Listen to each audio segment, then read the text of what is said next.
Bismillahirrahmanirrahim. Assalamu alaikum students. I am Muhammad Amjad, lecturer, Department of Education and Psychology, Cohort University of Science and Technology. I am your instructor for the course Positive Psychology.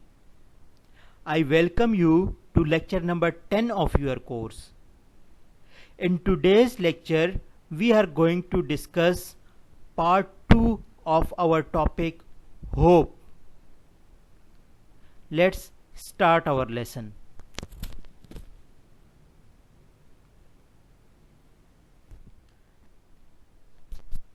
First of all, look at the contents which we are going to discuss in our today's lecture. We will discuss Kai Herth theory of hope, types of hope, benefits of having hope. Then we will discuss major empirical findings, and at the end we will discuss hope therapy.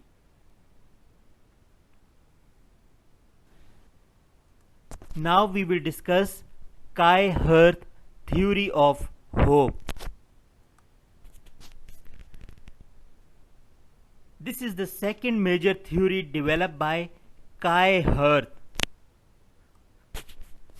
This theory deals more specifically with an individual's future goals as they relate to coping with illness. Herth views hope as a motivational and cognitive attribute that is theoretically necessary to initiate and sustain action towards goal attainment. Establishing realistic and attainable goals in this situation is more difficult, as the individual most likely does not have direct control over the future of their health. Instead, Herth suggests that the goals should be concerned with how the individual is going to personally deal with the illness.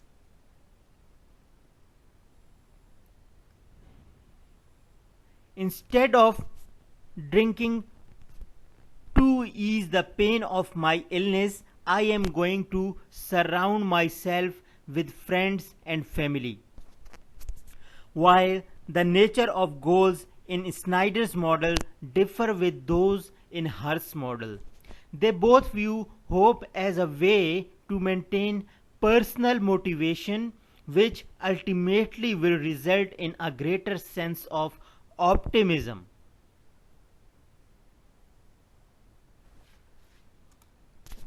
Now we will discuss types of hope. The first type is realistic hope.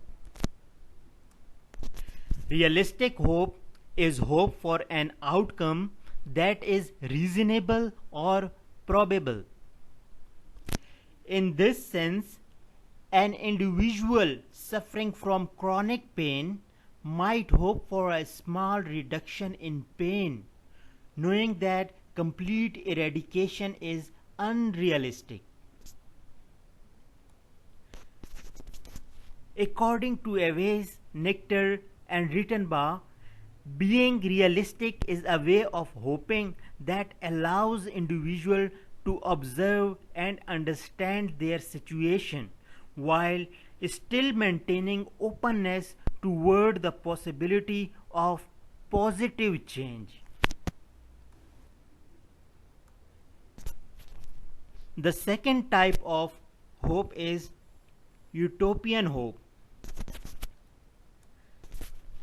This way of hoping is a collectively oriented hope that collaborative action can lead to a better future for all.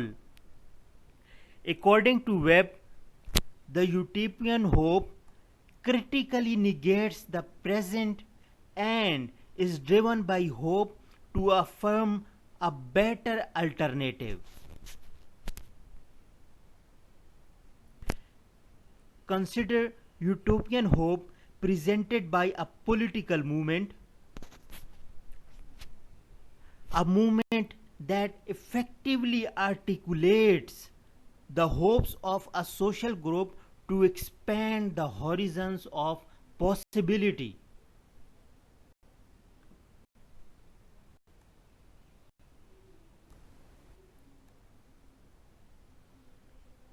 And the third type of hope is chosen hope. Hope not only helps us live with a difficult present but also with an uncertain future. In addition to physical suffering, a diagnosis of a serious or terminal illness is a major contributor to psychiatric syndromes and distress. Understandably, multiple factors such as grief, fear, and concerns about loved ones can contribute to experience of hopelessness within this population. In the calming care context, for instance, chosen hope is critical to the management of despair and its accompanying paralysis of action.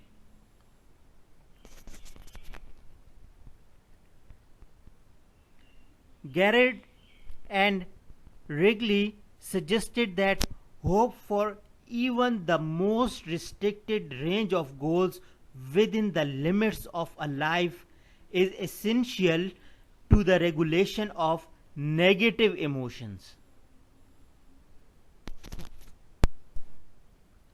And the fourth type of hope is transcendent hope. According to Aves, Nectar, and Rittenbaugh, transcendent hope encompasses three types of hope, namely patient hope, generalized hope, and universal hope. So what is patient hope?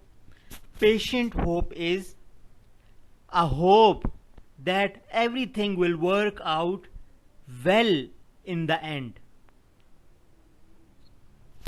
And the second hope is generalized hope. Hope not directed toward a specific outcome. And the third type of hope is universal hope.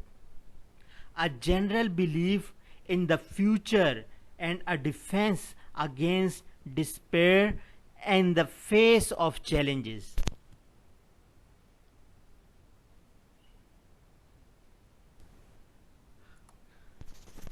Now we will discuss benefits of having hope. Hope is significantly correlated with superior academic and athletic performance,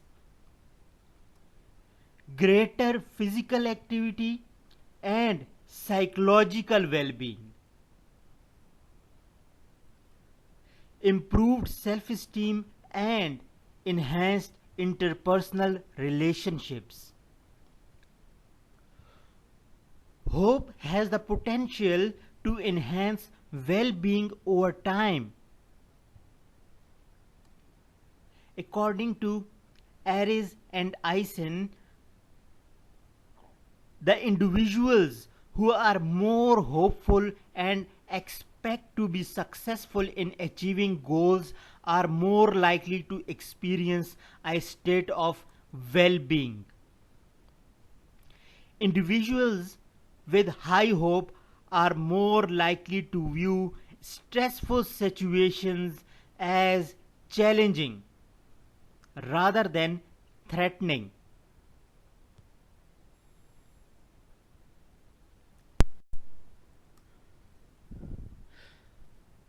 Hope can be perceived as a protective factor against the development of chronic anxiety. Michael found that hope correlates significantly and negatively with anxiety, while also protecting against perceptions of vulnerability, uncontrollability, and unpredictability. Hope is a motivational factor that helps initiate and sustain action towards long term goals, including the flexible management of obstacles that get in the way of goal attainment.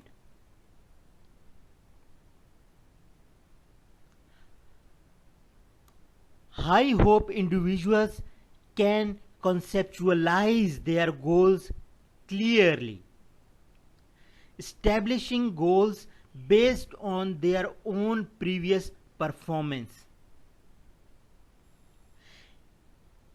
In this way, hopeful individuals have greater control over how they will pursue goals and are intrinsically motivated to find multiple pathways to successful goal attainment.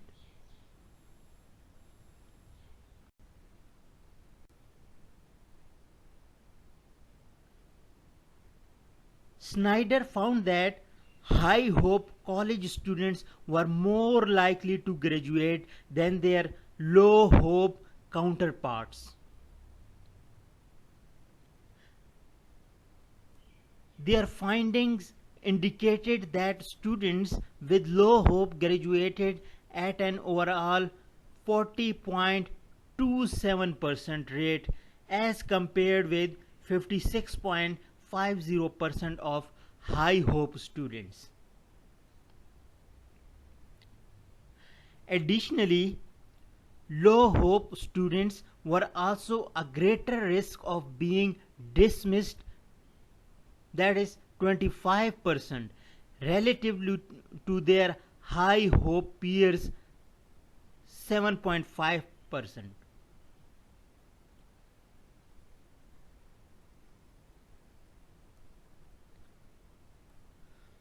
Hope is positively related to overall life satisfaction.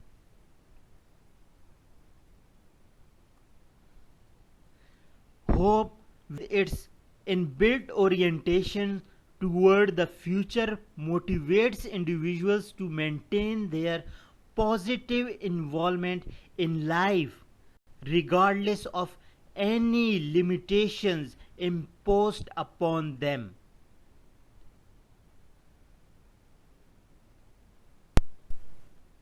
Now we will discuss major empirical findings.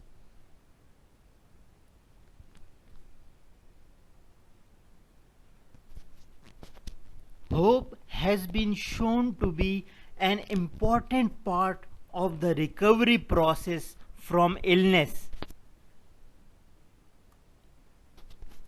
It has strong psychological benefits for patients, helping them to cope more effectively with their disease.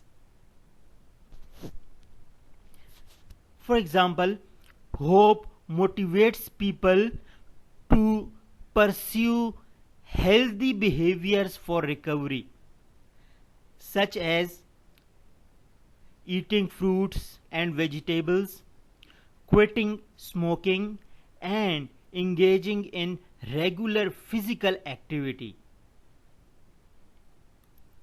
This is not only helps to enhance people's recovery from illness but also helps prevent illness from developing in the first place. Patients who maintain high levels of hope have an improved prognosis of life threatening illness and an enhanced quality of life.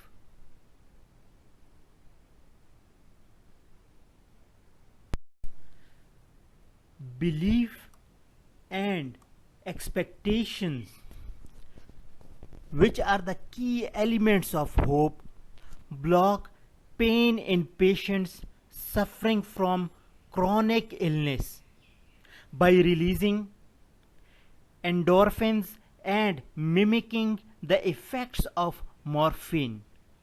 Consequently, through this process, beliefs and expectation can set off a chain reaction in the body that can make recovery from chronic illness more likely. This chain reaction is especially evident with studies demonstrating the placebo effect.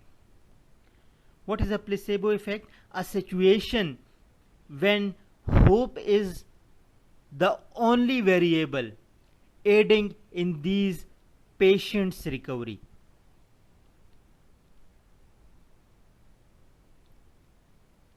Overall, studies have demonstrated that maintaining a sense of hope during a period of recovery from illness is beneficial. A sense of hopelessness during the recovery period has in many instances resulted in adverse health conditions for the patient.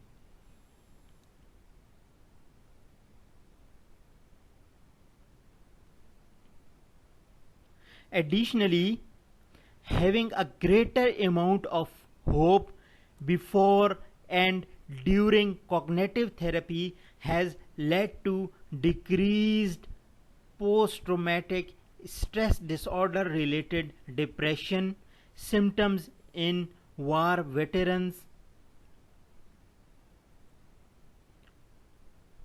Hope has also been found to be associated with more positive perceptions of subjective health.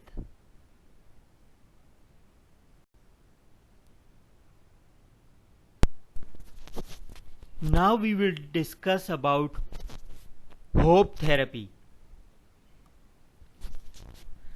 Historically, it was accepted that reducing negative symptoms leads to improved mental health and effective performance. However, the strategies of positive psychology give primacy to increasing well-being rather than treating illness.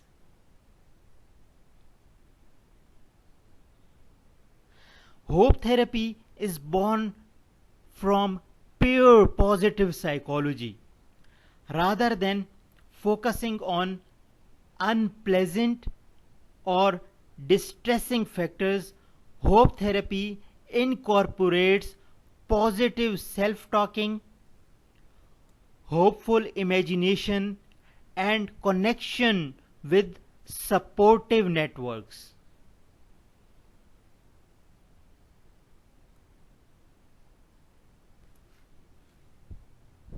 Hope therapy is designed to help clients to conceptualize clearer goals, produce multiple pathways to goal attainment, and reframe barriers as challenges to be overcome. Hope therapy helps improve satisfaction, resilience, and levels of depression by effectively creating a positive cognitive triad, that is a positive view of yourself, of the world, and of the future. Encouraging clients to express their life stories is an integral part of hope theory. These stories provide opportunities for clinicians to highlight and encourage hopeful perspectives. These are the references. Students, it's all about for our today's lecture. I hope you will read it and understand it. Thank you very much. Allah Hafiz.